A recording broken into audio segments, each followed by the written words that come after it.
मुनज्जी, जिसने अपने सर पर कांटे लिए, और फिर उसके हाथ में एक सरकंडा दिया गया।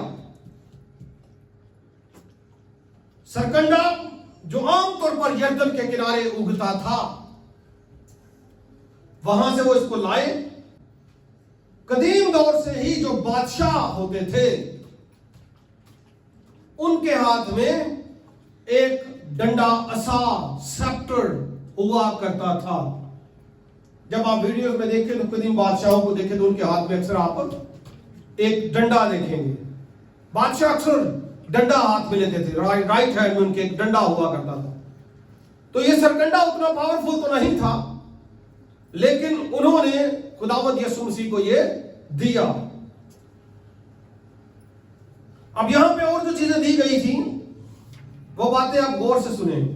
कोड़े मारे गए और नबूवत थी कि वो घायल किया जाएगा, जिसकी फुलफिलमेंट हुई। उसके बाद उसको कांटों का ताज पहनाया गया, जिससे मुराद ये थी कि पूरी दुनिया के गुनाह और कांटे जो है खुदावंद यीशु मसीह उठा लेगा। और फिर उसके जिस्म के लिए एक पोशाक दी गई, और उसके बाद ये सरकंडा। ये चारों चीजें अगर आप गौर से देखें, तीन चार चीजें जो है ये क्यों दी जा रही हैं कोड़ों के बाद? असल में वो उसको बादशाह बना रहे हैं। क्या कर रहे हैं? बादशाह। ये कह रहे हैं क्योंकि ये यहूदियों का बादशाह है, तो इसलिए इसको ये सारी चीजें पहनाई जाएं। ये तमस्कर, शुगल उनके लिए एक खेल, उनके लिए एक तमाशा था कि वो सारे इस माहौल को एंजॉय कर रहे हैं। और खुदावंद यीशु मसीह को जब पोशाक पहनाई, यानी बादशाह को पोशाक पहनाई जा रही है, यह पीछे कॉन्सेप्ट है। ताज रखा गया कांटों का, यानी बादशाह जो होते थे वो ताज पहना करते थे। तो यीशु के सर पर क्या रखा गया? बादशाहत का कांटों का ताज। और फिर बादशाह डंडा पकड़ते थे, तो उसको एक सरकंडा दिया गया ताकि ये पूरा बादशाह नजर आए। आगे आप पढ़ेंगे तो आपको वाज़ेह होगा क्या लिखा है। और कांटों का ताज बनाकर उसके सर पर रखा। पहले चोगा बनाया, कांटों का ताज रखा, और एक सरकंडा उसके दाहिने हाथ में दिया, और आगे उसके आगे घुटने टेकते हैं। ये बादशाहों के लिए किया जाता था। लिखा है उसके आगे घुटने टेक कर उसे ठट्ठों में उड़ाने लगे। कहते हैं, ऐ यहूदियों के बादशाह आदाब। देखें क्या जुल्म हो रहा है। फन, शुगल, ठट्ठे, तमस्खर, मजाक, ये मजाक उड़ाया जा रहा है यीशु को। ऐ यहूदियों के बादशाह आदाब। और इसके बाद उसके मुंह पर थूकते हैं, यानी हकारत करते हैं कि ऐ बादशाह यहूदियों ना। और वही सरकंडा लेकर फिर उससे सरकंडा छीन लेते हैं, और सरकंडा लेकर उसके सर पर मारते हैं। और जब उसका ठट्ठा कर चुके तो चोगा उतार लेते हैं, यानी वो बादशाह वाला सीन खत्म करते हैं बाद में। अगर आप गौर करें तो ये सारी मुशक्कत खुदावंद यीशु मसीह ने उठाई। पोशाक पहनाया गया, ताज पहनाया गया, सरकंडा दिया गया, बादशाह बनाया गया, शुगर लगाया गया। लेकिन बाद में उनको एक एहसास हुआ। वो एहसास ये नहीं था यहूदियों को कि हमने एक ईमानदार को या खुदा के बेटे को या मसाया को मारा है, ये नहीं। जब नविश्ता एक लिखा गया, तख्ती लगाई गई सलीब के ऊपर, तो वो यही थी। ये तमस्कर के ऊपर बेस करती थी। क्या था? यस्सु नासरी, यहूदियों का बादशाह। पहला दूसरे जब ये सारा नजारा देखा कि ये तो उसको बादशाह कह रहे हैं, चोगा पहना रहे हैं, कांटों का ताज पहना रहे हैं, असा पकड़ा रहे हैं, और कह रहे हैं यहूदियों के बादशाह आदाब। तो जो उसकी सजा लगाई गई, अक्सर हुआ करता था ऐसा कि जो नामी ग्रामी मुजरम होते थे ना, उनका नाम भी समटाइम नविश्ते के तौर पर तख्ती पर लिख देते थे, या उनकी सजा लिख देते थे। नाम या सजा। ताकि इबरत हो लोगों को कि ये बड़ा नामी ग्रामी शख्स था, ये सजा इसको दी जा रही है। अब खुदावंद यीशु मसीह का नाम भी लिखा गया और सजा भी लिखी गई। मुख्तलिफ सजाओं में से एक थी कि ये यीशु नासरी है और ये यहूदियों का बादशाह है।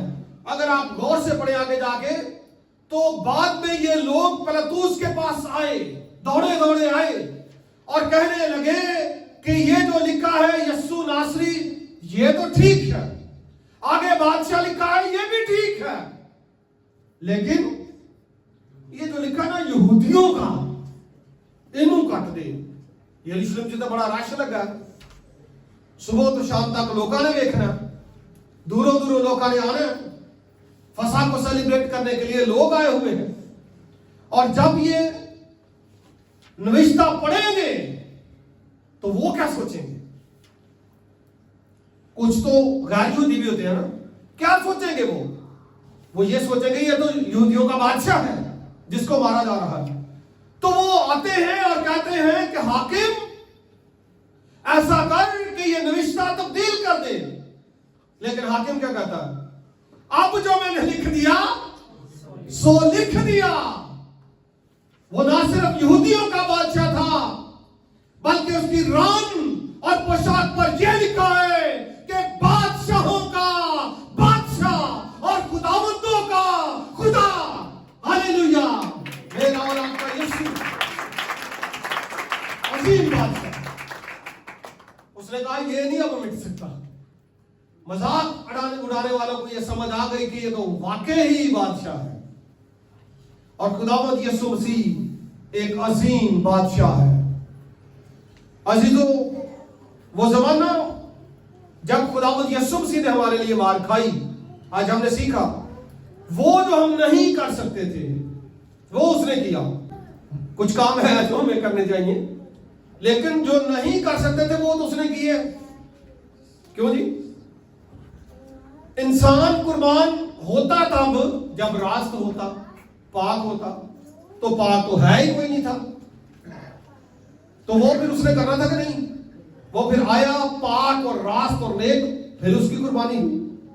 और बहुत सारे काम हम मुर्दों में से जिंदा तो हो सकते हैं उसके वसीला से, लेकिन क्या खुद मर के जिंदा हो सकते हैं अपने आप से तीसरे दिन? जो उसने कहा वो करें, जो वो कर सकता था उसने किया। सारे काम हम नहीं कर सकते, जो उसने कहा है आप करो, हमें वो करने की जरूरत है, हम वो कर सकते हैं। तो खुदावंद यीशु मसीह ने वो सब कुछ किया। आदम की लानत उसके कांटों को अपने सर पे लिया। वो दुश्वार काम जो हम नहीं कर सकते थे उसने कर दिया। और इसीलिए तो पौलुस रसूल ने क्या कहा कि हमारा भी फसा कुर्बान हुआ। आज भी लोग रोते हैं, आज भी लोग मातम करते हैं, आज भी लोग ब्लैक सूट्स और पता नहीं क्या कुछ गोश्त नहीं खाते। साड़ी पुलिस तो नहीं कोई गरीब हो लंबे ना हो फर्क गल। क्यों जी?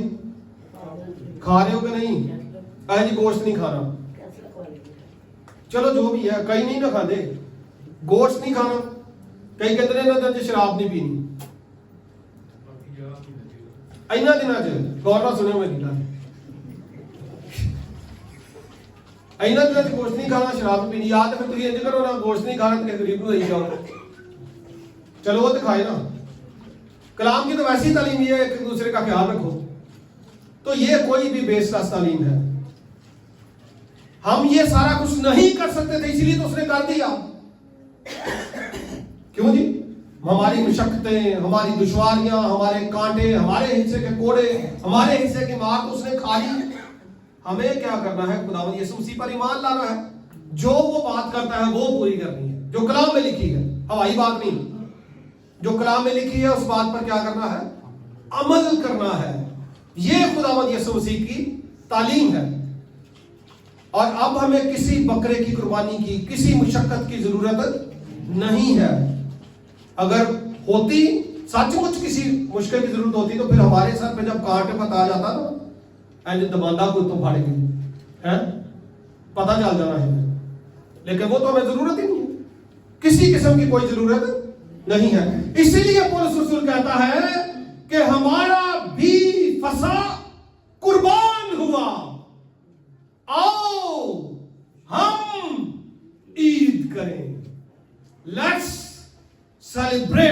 फेस्टिवल, रोए या मातम ना करें। कुर्बान होने वाला हो गया, वो फातेह हुआ, वो जीता, उसने इब्लीस को शिकस्त दी, उसने मौत का कला कमा किया। तो पौलुस रसूल कहता है कि इसमें क्या रोना है या खुश होना है? पौलुस रसूल कहता है ये खुशी का मौका है। तो हमने क्या करना है, जितने भी अयाम आएंगे, जब भी हम ईद के आमद मसीह सेलिब्रेट करेंगे, तो क्या करना है? खुश होना है और खुदावंद की शुक्रगुजारी करनी है कि खुदा ने अपने बेटे को हमारे लिए कुर्बान कर दिया। जो हम नहीं कर सकते थे वो उसने कर दिया, और खुदावंद की शुक्रगुजारी करते हुए उस दिन को मनाना है, शुक्रगुजारी और खुशी के साथ। खुदावंद हम सबको इस कलाम के वसीले से बरकत अता फरमाए। खुदा बाप और बेटे और पाक के नाम से।